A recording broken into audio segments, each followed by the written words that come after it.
Partai Demokrat kembali memimpin untuk membesarkan Partai Demokrat. Kongres ini memenuhi quorum dalam mengambil keputusan. Apa dasarnya? Anggaran dasar anggaran rumah tangga yang kita sudah kembalikan tahun 2005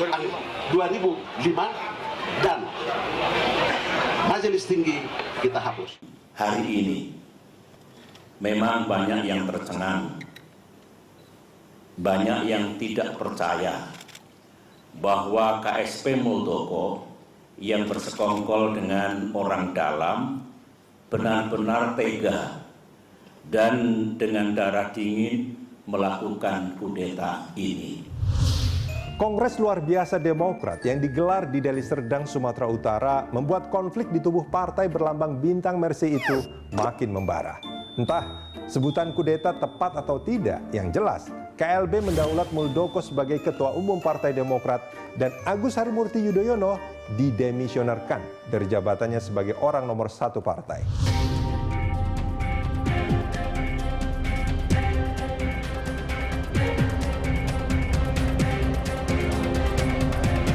Cerita Demokrat pun mengulang cerita sama yang pernah terjadi di tubuh partai politik di negeri ini. Saling mengklaim keabsahan organisasi, sama-sama meyakinkan Kementerian Hukum dan HAM dan bukan tak mungkin berakhir di pengadilan. AHY dengan tegas menyatakan KLB Deli Serdang tidak sah dan inkonstitusional karena menabrak ADART partai.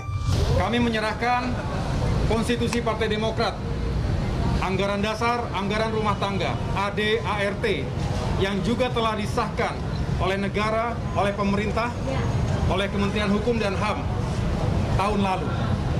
Juga kepengurusan dan kepemimpinan Partai Demokrat berdasarkan Kongres kelima Partai Demokrat tanggal 15 Maret 2020 yang berlangsung dengan demokratis dan juga telah disahkan oleh Kementerian Hukum dan HAM.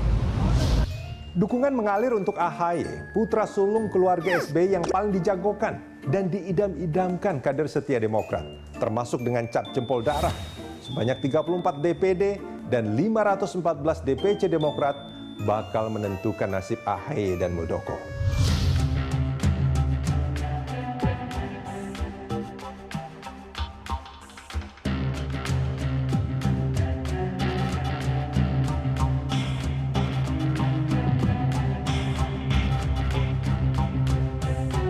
Kemunculan Muldoko lalu disertai kesediaannya untuk menjadi Ketua Umum Demokrat merupakan sejarah baru dalam konflik di partai politik di negeri ini. Muldoko orang luar, bukan kader Demokrat. Dan satu hal lagi, merupakan lingkaran dalam istana. Dia kepala staf kepresidenan atau KSP yang suka atau tak suka, baik langsung atau tak langsung, bakal dihubungkan dengan Presiden Joko Widodo.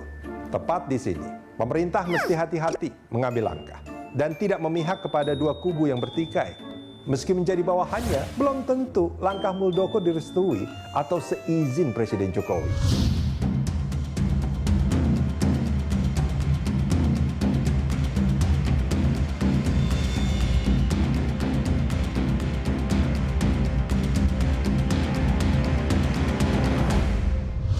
Gelombang reformasi 1998 membuat kebebasan berpendapat dan berserikat termasuk mendirikan partai politik bersemi. Tapi jika mendirikan parpol pandai, politikus abai atau lupa untuk melembagakan resolusi konfliknya. Namanya organisasi, pasti ada faksi, pasti ada kepentingan yang berbeda, pasti ada friksi dan konflik. Tapi sejak reformasi, konflik di tubuh partai politik selalu berakhir pecah kongsi. Hanura, Gerindra, atau Nasional Demokrat untuk menyebut contoh sebetulnya pecahan dari Partai Golkar. P3 pernah pecah dua, sehingga terbentuk Partai Bintang Reformasi yang pernah dinakodai Kiai sejuta umat saat itu, Kiai Haji Zainuddin MZ.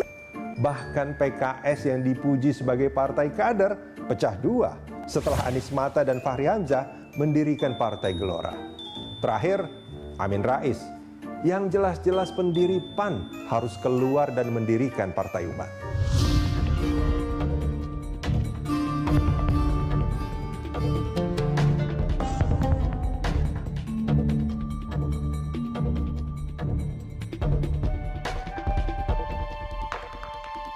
Berdiri sejak 9 September 2001, Demokrat selama ini identik dengan SBY. Bagaimanapun, SBY sosok sentral.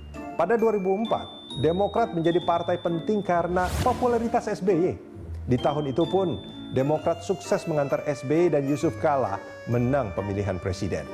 Hal yang wajar jika ada yang berharap konflik Demokrat berakhir manis.